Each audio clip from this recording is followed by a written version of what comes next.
तो दोस्तों आज जनवरी की 20 तारीख है। चलिए आज की इस छोटी सी वीडियो में बात करते हैं बहुत ही खूबसूरत से पौधे, इस सेमी शेड में या इंडोर में चलने वाले पौधे के बारे में। क्या बोलते हैं इसको इसको बोलते हैं रेफिस पाम या लेडी पाम। तो और भी बहुत से हालांकि नेम्स रहते हैं जो नर्सरी वाले अक्सर इन पौधों को जो है वो बुलाया करते हैं अलग अलग एरिया में अलग अलग नेम से। लेकिन कॉमन अगर आप देखेंगे इस पाम की वैरायटी को रेफिस या लेडी पाम के नाम से बहुत इजीली अगर आप सर्च करेंगे तो आपको नर्सरीज पर मिल जाएगा। सबसे पहले अगर बात करें लीफ की तो देखिए इसमें जो पत्तियां रहती हैं कुछ इस तरह से रहती हैं। जब थोड़ी सी पत्तियां मैच्योर होती हैं तो इसमें चार इस तरह से जो एक में से चार लीव्स निकल कर आती हैं। कुछ इस तरह से इसका जो स्टाइल रहता है पत्तियों के आने का। और जब थोड़ी सी छोटी रहती हैं तो आपको तीन तीन जो पत्तियां हैं वो दिखाई देती हैं। तो जैसे जैसे पौधा मैच्योर होता है इस तरह से इसकी डेवलपमेंट होती है।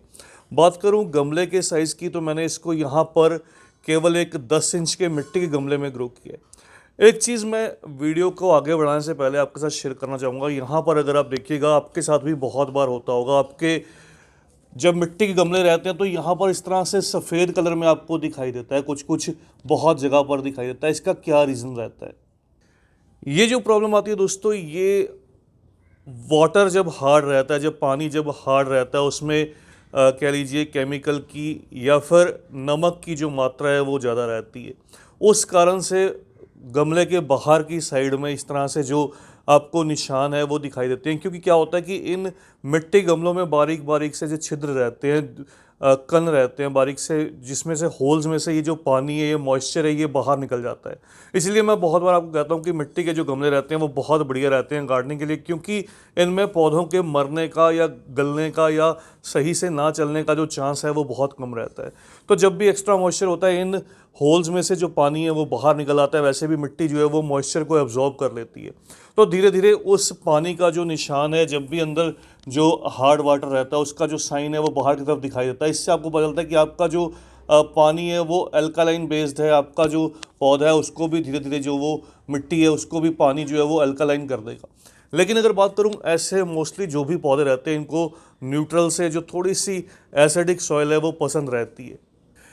इसलिए इन पौधों की जब भी आप रिपोर्टिंग कीजिए, साल से 2 साल या 3 साल में, अपने अपने गमले पर डिपेंड करता है। क्योंकि वैसे ये पौधा जो है ये स्लो ग्रोइंग रहता है, धीरे धीरे बढ़ता रहता है। जब भी आप इनकी रिपोर्टिंग कीजिए तो इनकी सॉइल के अंदर, मिट्टी के अंदर जो है वो कंपोस्ट की जो खाद की मात्रा है वो अच्छे से ऐड कीजिए, ताकि जो सॉइल है वो थोड़ी सी एसिडिक रहे। जो खाद रहती है वो सॉइल को एसिडिक कर देती है।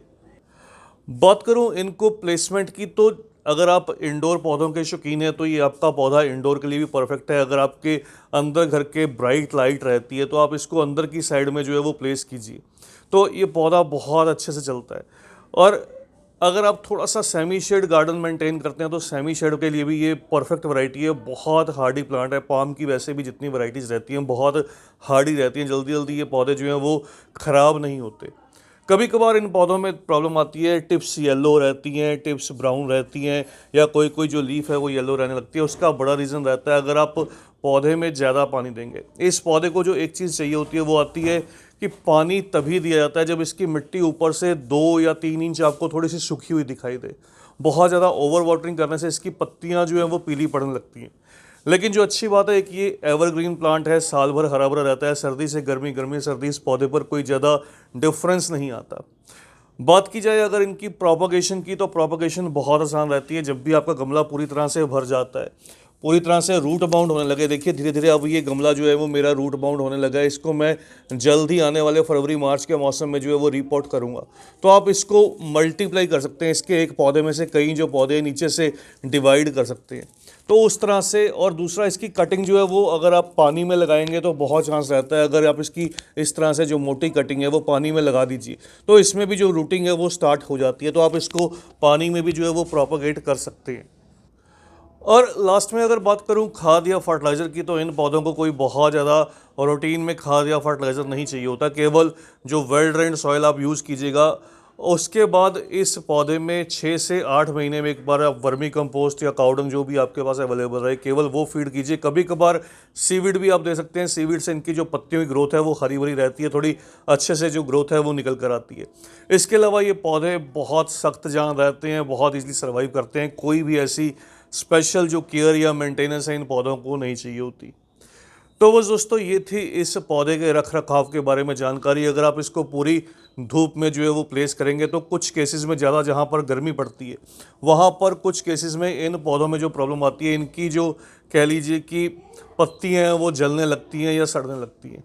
तो इसलिए सेमी शेड ग्रीन नेट के नीचे गर्मी के मौसम में प्लेस करना बहुत बढ़िया रहता है। और ये देखिएगा, एक मैं आपको और लीफ दिखाऊंगा इसकी। जैसे जैसे ये लीव्स जो है वो मैच्योर होती जा रही हैं इसमें, और जो नई नई पत्तियाँ हैं वो डिवाइड होकर इसकी जो पत्ती का आकार है वो बड़ा बड़ा होने लगा है।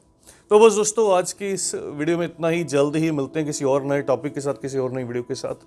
तब तक के लिए bye, happy gardening, take care.